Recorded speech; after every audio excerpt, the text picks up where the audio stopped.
में यहाँ पे काफ़ी लकड़ियाँ जो पेड़ों को काट दिया गया है, तो वो सब के बारे में मैंने सोचा कि वीडियो बना दूँ।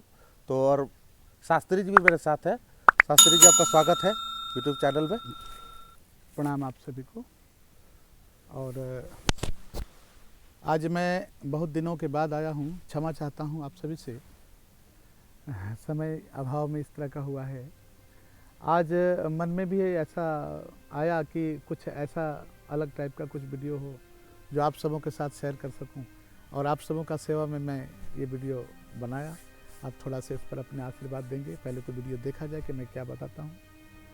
मेरा कहना यही है कि पूरे वर्ल्ड जो हमारा है, भूमि का टुकड़ा जिसको आप महाद्वीप कहते हो, महादेश कहते हो, ये सारा का सारा जो है महाद्वीप में ये वनों की संख्या घटती चली जा रही है।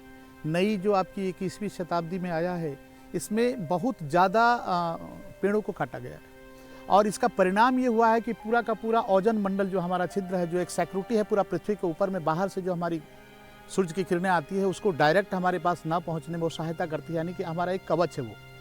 और इतनी अंधाधुंध आज के समय में नए नए शहर बने हैं, गांव कटे हैं, तो गांव में क्या जंगल ही ज़्यादा से ज़्यादा कटे हैं। और जंगल का सबसे बड़ा प्रभाव हमारे जीवन में क्या होता है कि ये हमारे वायुमंडल को साफ करता है, और वायुमंडल जब साफ होता है तो श्वसन क्रिया हमारी स्वस्थ होती है। यानी कि हर समय मानव ने, आज इतनी बड़ी मानव सभ्यता श्रृंखलाबद्ध तरीके से चलती आ रही है, सब लोगों ने कुछ न कुछ कहीं न कहीं अपने हिसाब से अपने जंगल को बढ़ावा देने के लिए किया है। लेकिन बड़ा दुख होता है, विडंबना यही है कि आज समय पर वर्षा नहीं होती। सावन में बारिश होती थी, आज झारखंड की धरती पर भी बहुत अच्छी खेती होती थी, लेकिन ये हमारी दुर्भाग्य है कि हम लोगों ने इतना ज़्यादा जंगल काट दिया है। इंडस्ट्रियल एरिया होने के नाते वहाँ पर तो जंगलों की एकदम बिल्कुल नामो निशान मिट गए हैं। ऐसे ऐसे कुछ महापुरुष हुए हैं जिन्होंने जंगल को सजाकर हमारे लिए कुछ न कुछ, यानी कि हम जो आने वाले जनरेशन है, बच्चे हैं, उनको क्या हम गिफ्ट करने जा रहे हैं। यही ना कि सावन में बाबू वर्षा नहीं होगा, भीषण गर्मी में आप इतने तप जाओगे कि आप मर भी सकते हो, तापमान बहुत ज़्यादा बढ़ेगा। इसी साल आप देख सके होंगे लगभग 42 डिग्री सेल्सियस तापमान हमारा पार कर गया था। तो यह भी एक चिंता का विषय है। हम कहते हैं कि पूरे जो सर्वे हुआ है पूरे वर्ल्ड का, उसमें कहता है कि 30% वनस्पति होनी चाहिए, जबकि अभी पेन पेपर पर 20%, और ओरिजिनल जो आप धरातल की बात करें तो उस जगह पर 10% बचा हुआ, जिसके चलते अभी हम श्वास भी ले पा रहे हैं, और बहुत ऐसी भावी बीमारियां हैं उनसे मैं बच रहा हूं।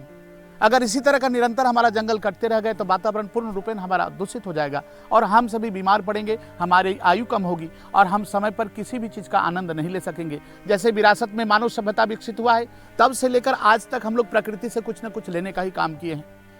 आज आप देख लें, इतनी जोर से धरती को छिद्र किया जा रहा है पूरी धरती में, इसका जो पानी का लेयर है स्वतः नीचे जा रहा है, इस बात को आप सभी जान रहे हैं। तो ये नीचे जाने का क्या कारण है? कारण बस इतना ही है कि हम लोगों ने बहुत ज़्यादा छिद्र किया, और आवश्यकता से ज़्यादा हमने उससे पानी लिया।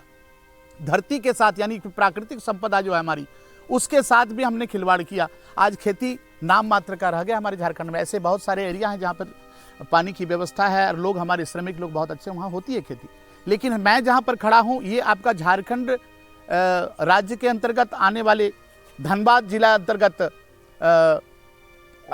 भटमुरना के पास एक कोलवरी, जहाँ पर कोयला का खान बना हुआ है। आप देख सकते हैं ब्रिटिश ज़माने में भी जिस समय यहाँ पर कोलवरियाँ चलती थी, ये तो मैं आपको पहले भी कह चुका हूँ कि पूरी भारत की जो राज्य है, उन राज्यों में से सर्वश्रेष्ठ राज्य हमारा झारखंड है, क्योंकि यहाँ अकूत संपदा भगवती और भगवान ने हमें प्रदान किया है।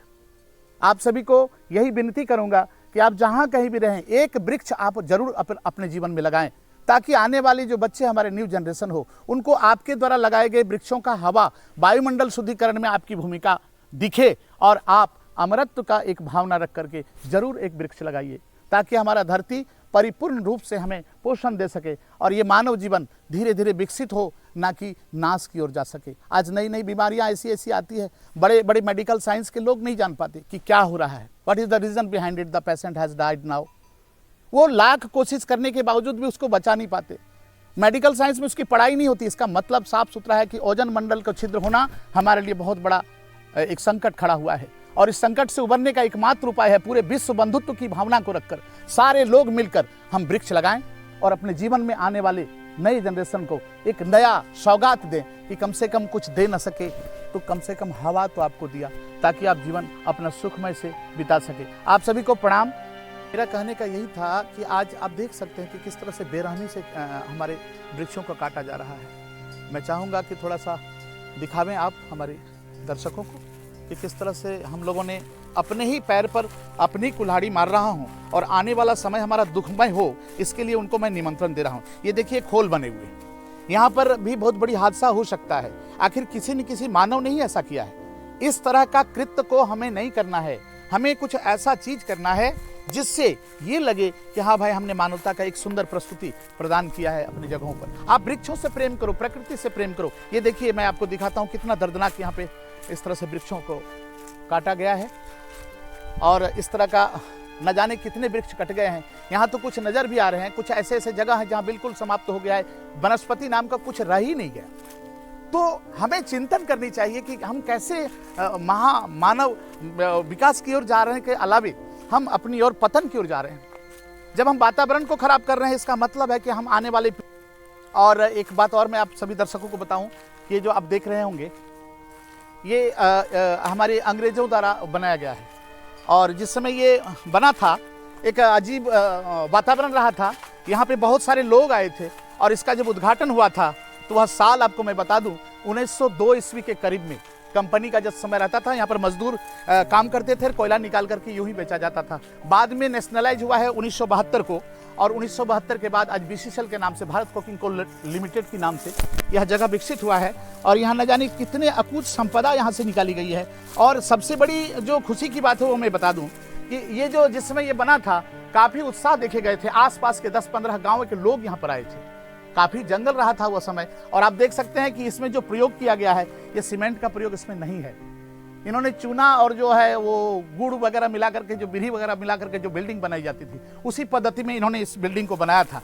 आप देख सकते हैं यहाँ बिल्डिंग का एक टुकड़ा यहाँ पड़ा हुआ है, जिससे हमें ये ज्ञात होता है कि ये किस तरह से ढलाई में भी इनके बहुत सारे ईंट थे। ये देखिए, आप देख सकते हैं ईंट भी इनकी ढलाई में थे और ये पूरे ईंट से ही छरा हुआ था। और जिस समय ये बना था बहुत ही खूबसूरत लगता था। और उस मीटिंग को मैं भी याद करता हूँ। मेरे लोग जो बताते हैं, पुराने वाले बूढ़े लोग, कि इस तरह का उस समय आदर्श एक माहौल तैयार हुआ था यहाँ मानवता का। तो आप देख सकते हैं कि अंग्रेजों के द्वारा यहाँ पर उसकी नींव रखी गई थी और यहाँ भारत कोकिंग कोल जब लिमिटेड बन गया तब से वो चले गए और उनका यहाँ अब कोई नामो निशान नहीं है। और यहाँ के कुछ ठेकेदार भी थे जिनके अंडर में कई कोलोरियाँ थी और वो लोग भी अपने अपने मजदूरों को अपने पास रख करके काम करवा करके और जो है यहाँ से कोयला बहुत ज़्यादा बेचा करते थे, निर्माण किया करते थे, खुदाई किया करते थे। इसी खुदाई के द्वारा इस तरह का भौगोलिक स्थिति जो है आप देख सकते हैं कि बहुत ही थोड़ा सा उबड़ खाबड़ सा हो गया, प्रोजेक्ट बन गए हैं। तो इसलिए यहाँ पर खेती बहुत कम हो पाती है, क्योंकि यहाँ की धरती तो सोना उगलती है, जिसको हम लोग काला हीरा करते हैं। पूरा विश्व जानता है कि कोयला की शक्ति क्या है। आज धन्यवाद आप सभी को, आपने हमारा वीडियो को लाइक किया, पसंद किया, प्यार किया। नमस्कार, प्रणाम, सत श्री अकाल, वंदे मातरम, जय हिंद, जय भारत।